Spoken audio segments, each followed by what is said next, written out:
Hollywood may seem glamorous and captivating, but behind the curtains is a side of the industry unknown to many. From the heights of stardom to the depths of addiction, the stories of celebrities who battled alcoholism uncover the darker side of Hollywood's allure. In this revealing video, we'll unveil the harrowing tales of iconic figures, exposing how alcohol impacted their careers and legacies. In no particular order, here are 10 of the worst alcoholic stars in Hollywood history. Barbara Payton. Perhaps one of Hollywood's most iconic figures ruined by alcoholism, Barbara Payton's story is a cautionary tale about the destructive power of addiction. Born November 16, 1927 in Cloquet, Minnesota, Payton captivated Hollywood with her sultry looks and undeniable talent. Growing up in a party town full of soldiers, motels, and nightclubs, and with parents who were both alcoholics, she became exposed to street life as a teenager. This early years experience ensured she was already engaged in heavy nightclubbing and drinking years before achieving initial success in the film industry. Although Payton had a magnetic allure that eventually propelled her onto the glittering stage in Hollywood, her life was marred by a relentless battle with alcoholism, sex addiction, and degradation, hastened by mental illness. As her career soared, the trapped actress graced the silver screen alongside A-list actors, including Gary Cooper, Bob Hope, and Howard Hughes, with whom she had scandalous love affairs. Aside from being involved in shoplifting and prostitution, Payton's headline-grabbing exploits reached the zenith with a torrid love triangle between Hollywood star Francho Tone and tough guy actor-boxer Tom Neal. Sadly, her involvement with Neal, who also shared her love for alcohol, got her vilified in Hollywood, leaving her career dead, never to resurrect. As the years passed, her alcohol dependence intensified. In 1956, after losing custody of her son due to immoral conduct, she found solace in the bottle, using alcohol to cope with the relentless scrutiny of the public's eye. Despite giving her a sense of stability, her hard drinking and hard living ultimately destroyed her physically and emotionally, as the destructive cycle of addiction eroded her talent and beauty, and even led to multiple skirmishes with the law. Tragically, Payton's career swiftly and unforgivingly crumbled. Her alcoholism derailed her profession, leaving her cast aside by the industry that once embraced her. As movie roles dried up and the adoration of her fans waned, her life spiraled into chaos. And despite numerous attempts at rehabilitation, her battle with alcoholism proved insurmountable. On May 8, 1967, age 39, the sexpot who once had a lot going for her tragically died of heart and liver failure. Her bloated, unrecognizable body was discovered on the bathroom floor at her parents' home in San Diego. Bela Lugosi.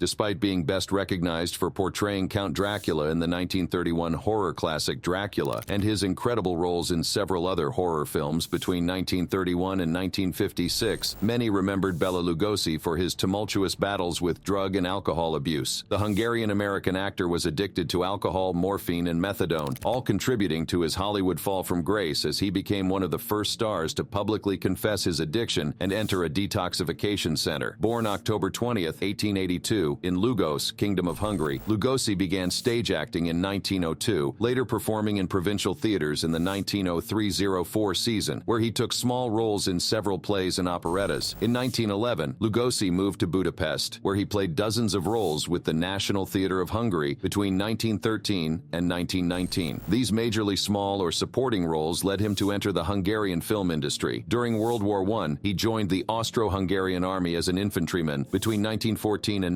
1916. He was awarded the Wound Medal for wounds he sustained while serving on the Russian front. Returning to civilian life after the war, he became an actor and activist before later fleeing Hungary during the Revolution of 1919. At first, he escaped to Vienna before moving to Berlin, New Orleans, and later New York City, where he took up acting. However, it wasn't until he moved to California in 1928 to tour in the Dracula stage play that his Hollywood film career took off. During this period, his alcohol addiction grew and began taking a toll on his mental state, leading to troubling incidents that showcased his plunge into darkness. Over the years, his addiction became highly noticeable, so much so that during one incident, director Ed Wood found him hiding behind a curtain drunk during one of their films together. When Lugosi emerged, he had tears streaming down his face and a gun in his hand, pointed straight at Wood. "Eddie, I'm going to die tonight," he said. "I want to take you with me." Wood, who also battled alcoholism, realized what it'd take to appease the now out-of-his-mind actor and got him his favorite drink, Boilermakers. Once with the bottle, Lugosi dropped the gun and drank himself to sleep. According to reports, the emotional and physical wounds of war, not to mention the pressures of Hollywood, led to his very public struggle with drug addiction. Alongside being an alcohol and morphine addict, reports suggested the star of hundreds of early horror films frequented several underground opium dens. Due to his several addictions, the once handsome star turned into a shadow of himself. He'd grown so sick he could no longer live on his own. Skinny and desperate, he checked himself into the psychopathic ward at Los Angeles General Hospital, where he pleaded with a judge to commit him to a state hospital. The judge sent Lugosi to a nearby hospital, where he plotted a comeback that would never materialize. Oliver Reed.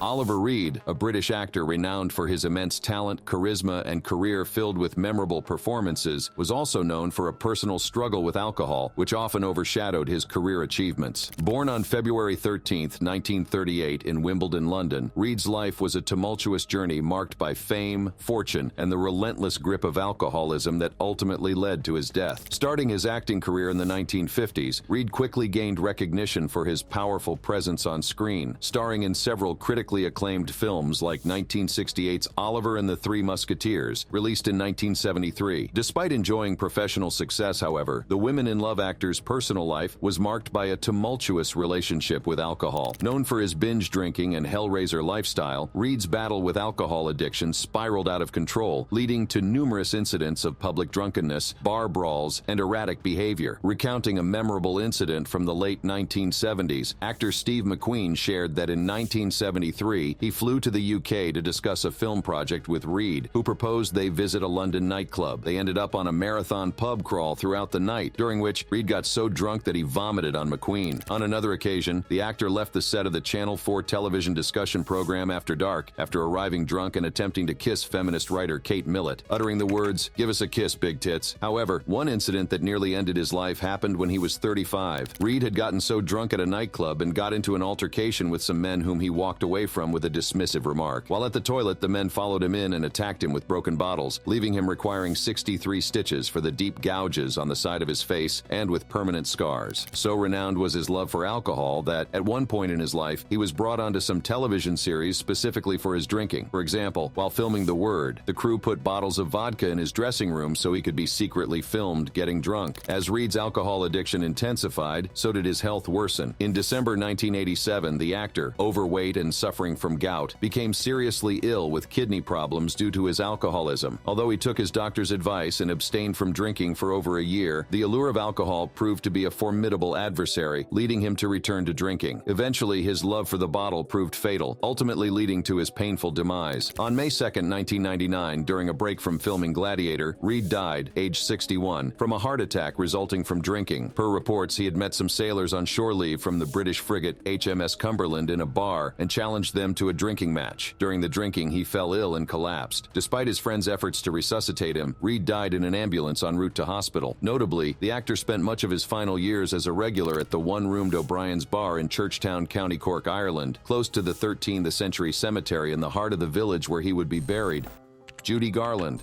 While most people know her as the fearless and heroic Dorothy Gale in The Wizard of Oz, Judy Garland is someone you'd probably never guess was ever addicted to alcohol. Well, it turns out that our favorite Dorothy confronted real-life challenges that ruined her life. Born Frances Ethel Gumm on June 10, 1922, the American actress and singer rose to fame as a juvenile actress, becoming a household name due to her film and music careers. For many years, she wowed movie lovers with her excellent acting and singing, making her a Hollywood fan favorite. Renowned for her beauty and versatility as an actress, she received several awards, including an Academy Juvenile Award, a Golden Globe Award, and a special Tony Award. Also, she became the first woman to win the Grammy Award for Album of the Year due to her 1961 live recording, Judy at Carnegie Hall. While Garland spent her entire teenage and young adult years in the limelight, she managed to avoid crazy scandals. However, that dramatically changed after the actress-songstress became a full-blown alcoholic and drug addict long before she turned 30. Years before her untimely demise, Garland made headlines for her alcoholism, drug addiction, sexual obsession, and suicidal tendencies, having allegedly attempted suicide at least 20 times, beginning at 28. Although she seemed normal earlier on, with only a few people suspecting or expressing legitimate concern about her alcohol addiction, much more was happening behind the scenes than most knew. Garland's life was a roller coaster. Her addictions were influenced by the demanding studio system she knew from a young age. According to reports, the actress started taking pills as early as 10, becoming dependent on them by her late teenage years. With her growing career thrusting her into the spotlight and the pressure of fame always constant, the Easter parade star's alcoholism grew as much as her pill-taking. Consequently, she needed both to cope with her fame and to maintain her grueling schedule. So bad was her addiction that the actress couldn't do without constantly getting drunk while filming some scenes of her movies. This lifestyle eventually caused her deep troubles. For example, in 1949, the MGM management abruptly fired Garland from playing Annie Oakley while producing Annie Get Your Gun. Among the reasons for laying her off was her drunkenness, which led to severe instability. Slowly but steadily, her life, health, and career began falling apart. So did the relationships with her numerous husbands, having divorced 4 of them between 1944 and 1969. Come June 22, 1969, only 3 months after marrying her 5th and final husband, Mickey Deans, Garland sadly passed on in the bathroom of her rented house in Cadogan Lane, Belgravia, London. While reports mention an incautious self-overdosage of barbiturates as the cause of her death, she reportedly had liver cirrhosis, which was unsurprising, given the amount of alcohol she routinely consumed. Some say the cirrhosis may well have killed her had the pills not done the job first. Ava Gardner.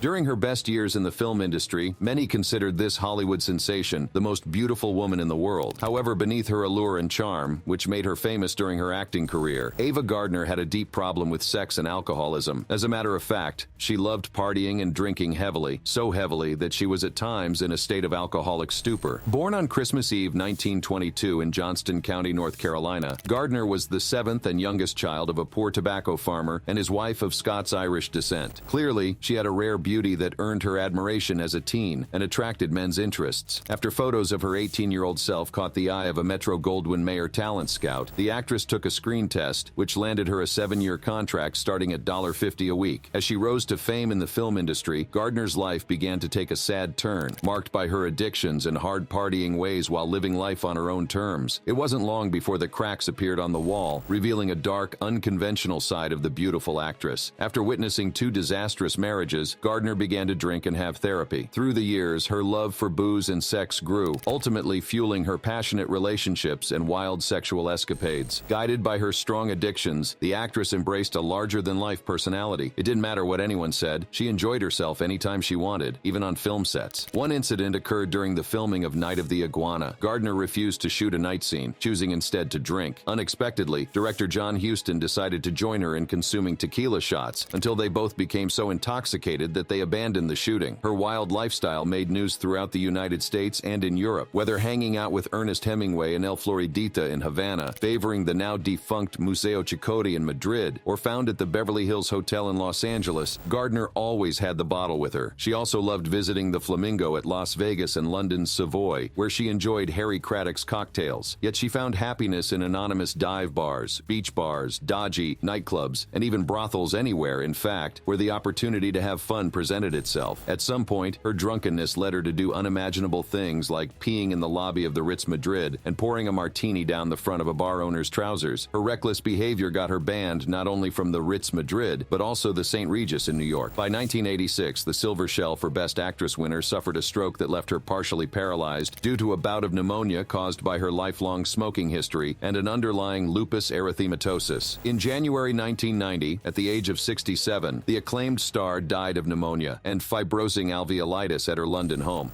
Andrei Russumov.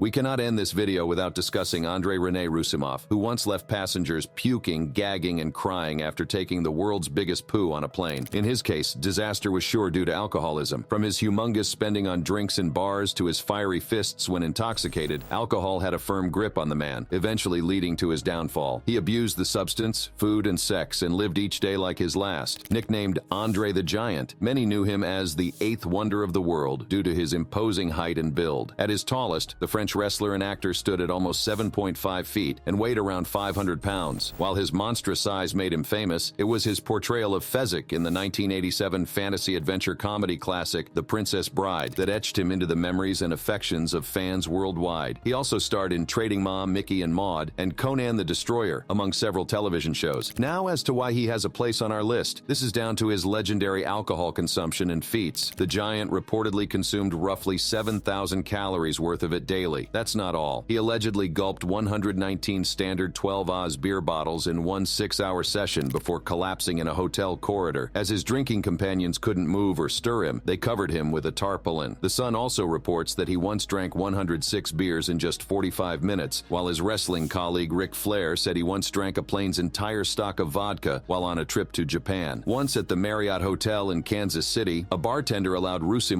to stay as long as he kept drinking. Well, he remained until 5 a.m., consuming around 40 vodka tonics. The highest paid wrestlers of his era, a significant portion of his earnings went toward beer and hard liquor. For example, while filming The Princess Bride, the wrestler-actor rang up an over $40,000 bar tab at his hotel. While friends described him as generally gentle, alcoholic intoxication often transformed him into a formidable force. On one occasion, he flipped over a small car with several people inside who had provoked him inside a bar. Although Russum once quit drinking to reduce his weight to around 475 pounds, he didn't entirely stop drinking. During this period, he'd bring 3 to 5 bottles of white wine to dinner and consume them all. Despite suffering from acromegaly, a condition that contributed significantly to his decline, his excessive alcohol consumption was a primary element of his destructive lifestyle. Experts believe it played a crucial role in causing him to develop diabetes, ultimately leading to his premature death from heart failure at 46. If you find yourself struggling with alcoholism, you should quit to get a chance to avoid ending up like him. Gig Young. This man's life ended even more tragically, and the story is so spooky that it makes many shudder. Despite winning an Academy Award for They Shoot Horses, Don't They?, Gig Young's career began to decline in the 1970s due to his ardent addiction to alcohol and drugs. Alongside his acting career, his personal life and relationships bore the brunt of his addiction until he met a sad and shocking end when he committed suicide after murdering his wife. Before his rise to fame, the actor, born Byron Ellsworth Barr on November 4, 1913, and raised in Washington, D.C., attended McKinley High School, where he developed his first love of acting, appearing in school plays. After graduating high school, he worked as a car salesman while studying acting at night. Later, he moved to Hollywood, where his acting career took off in the early 1940s. Over the next 2 decades, the American stage, film, and television actor built a formidable career featuring in several, including Come Fill the Cup and Teacher's Pet, both earning him nominations for the Academy Award for Best Supporting Actor. While he enjoyed a fair share of Hollywood success, Young's career and personal life took a turbulent course caused by his extreme alcoholism. His frequent intoxication caused him to lose leading roles in his later years. To highlight one incident where his boozy lifestyle cost him a movie role, director Mel Brooks once fired Young on the first day of shooting the comedy film Blazing Saddles after he collapsed on the set due to withdrawals from alcohol. One would think he'd learn his lesson and do better next time by not mixing work with his addiction. However, the actor's alcoholism prevented him from performing a role in the action show Charlie's Angels, even only as a voice actor. At this point, his career was swiftly declining. Young starred as an invisible presence in the disaster movie The Hindenburg, released in 1975. By 1978, he'd hit rock bottom after being cast in a patchwork revised version of Game of Death. Released almost 6 years after Bruce Lee, the film's original star, died during production in 1973. For all his handsomeness and talent as a successful actor, he was an abusive, self-destructive individual who drank too much and often did unimaginable things when intoxicated. With Young's alcoholism getting out of control, he began suffering from depression. The effects of both, many believe, contributed to his tragic demise on October 19, 1978. 3 weeks before that date, on September 27, 1978, 64-year-old Young married 31-year-old German magazine editor Kim Schmidt, his 5th wife at the time. While the marriage was still budding, both couples were found dead in their apartment at the Osborne in Manhattan. According to police reports, the actor first shot his wife before shooting himself in the mouth. Although his motive remains unclear, later reports revealed he was receiving psychiatric treatment during the period the murder-suicide occurred. Although some remember him today as a great action, many know him instead as a sad, troubled, and confused murderer. John Barrymore.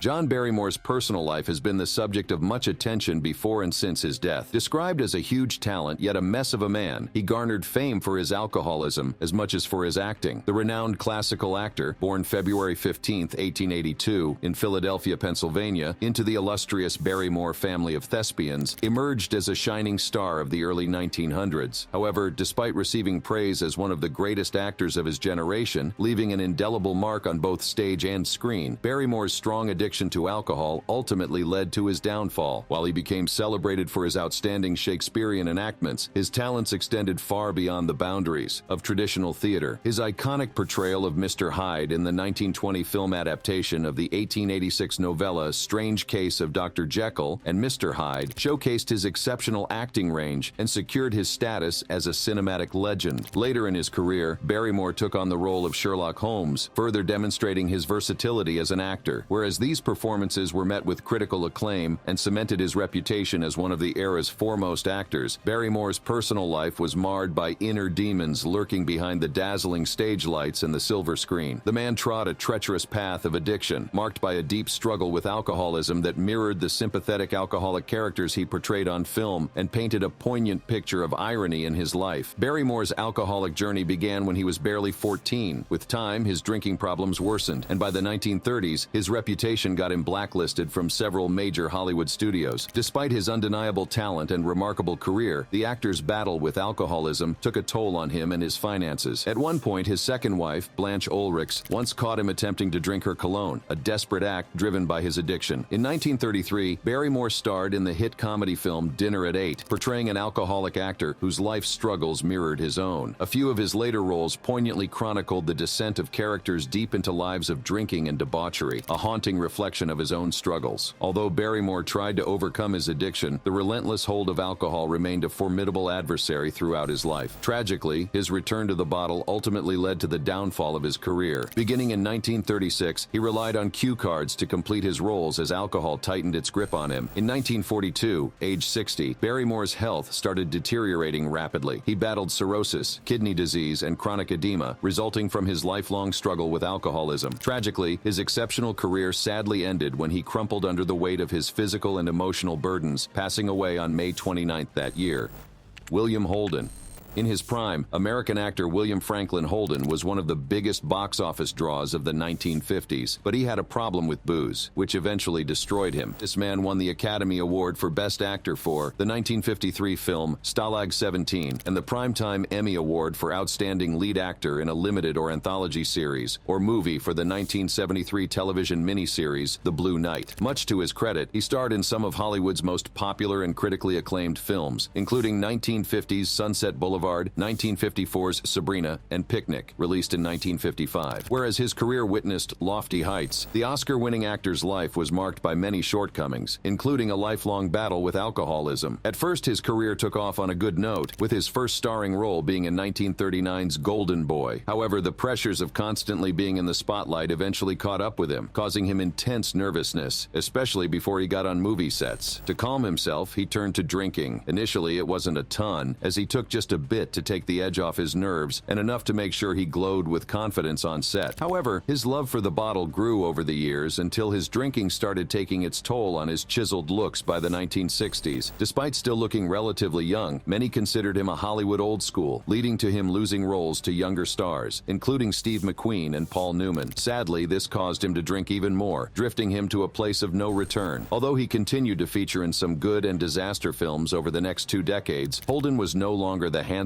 leading man of the movies. By 1981, the man lived on Ocean Avenue, Santa Monica, California, where he partially owned the building at number 535. At this point, he became notoriously private, often vanishing for days without notice and locking himself inside, where he usually drank into a stupor. Eventually, his addiction led to his demise, which sent shockwaves across Hollywood. On November 12, 1981, Holden tragically died in his apartment after smashing his forehead from slipping on a rug while intoxicated and hitting a bedside table. It wasn't until after 4 days that a concerned friend broke into his apartment and found his bloated body lying on the floor. According to investigators who reviewed the actor's autopsy and the circumstances surrounding his death, there weren't any indications of foul play that may suggest someone murdered him. In fact, Holden was heavily intoxicated when he died, with a blood alcohol reading of 0.22. Also, investigators found an empty quart bottle of vodka in the apartment where he died, alongside 4 beer bottles and a nearly full vodka bottle in the kitchen. At the time of his death, Holden was only 63. His demise is a stark reminder of the devastating toll alcoholism can take on a person's life, health, and well-being. Peter OToole. For his long life, English stage and film actor Peter Seamus O'Toole enjoyed a long career that spanned over 6 decades. While he lived a full 81 years before his death in 2013, much of his life and career was fraught with an intense battle with alcoholism and many fine moments of boozy mayhem. Born August 2, 1932, the handsome actor attended the illustrious Royal Academy of Dramatic Art. Though he gained initial recognition as a Shakespearean actor at the Bristol Old Vic and with the English Stage Company, it was his role as T.E. Lawrence in 1962's Lawrence of Arabia that earned him international recognition. For the role, he received his first nomination for the Academy Award for Best Actor. Additionally, he earned 7 more nominations for this award for his roles in movies like Beckett, The Lion in Winter, and Goodbye, Mr. Chips. While he never won any Oscars, O'Toole received other awards highlighting his talent. These include 4 Golden Globe Awards, 1 BAFTA Award, 1 Primetime Emmy Award, and an Academy Honorary Award in 2002. In his prime, the man seemed unstoppable. However, his personal life told a different story many didn't know about. Early in his career, O'Toole developed a deep-seated love for alcohol. A natural eccentric, this legendary devotion to drinking brought his offbeat behavior to the spotlight, leaving the world agog at his riotous escapades during his moments of fame. During the 1960s, O'Toole cemented a reputation as a hellraiser, often called a drunkard and general crank. In fact, many stories, some of them ridiculous, highlight the actor's addiction to alcohol. Perhaps the most famous of them all is that while filming 1960's Kidnapped, the actor and equally alcoholic friend Peter Finch tried to buy an Irish pub so they could have another drink after being refused a drink past closing time during a session at the pub. Ending up befriending the landlord, who passed on shortly after, they showed up to his funeral drunk while trying to attend a funeral service of their friend, whose burial was only 100 yards away. Also, in the 1970s, O'Toole reportedly went out for lunch with friends, accompanied by several bottles of wine. In the evening, they decided to see a play in Soho. However, after getting their seats, he realized he was supposed to be in the show. On several occasions while on set, including when filming Lawrence of Arabia, O'Toole habitually returned to his dressing room when not required, seemingly to rest and learn his lines. In reality, however, he took those times mainly to drink, leaving him intoxicated through many of his film's productions. Once, he attempted to drive his future wife, actress Sian Phillips, to Rome for a last-minute holiday. Both ended up in Yugoslavia. Although he reportedly stopped drinking due to stomach cancer, O'Toole's health suffered heavy damage, leading to his death. On December 14, 2013, he died in a London hospital, a pale shadow of his once remarkable self. If you enjoyed this video on the worst alcoholic stars in history, you're sure to like the following video on your screen right now.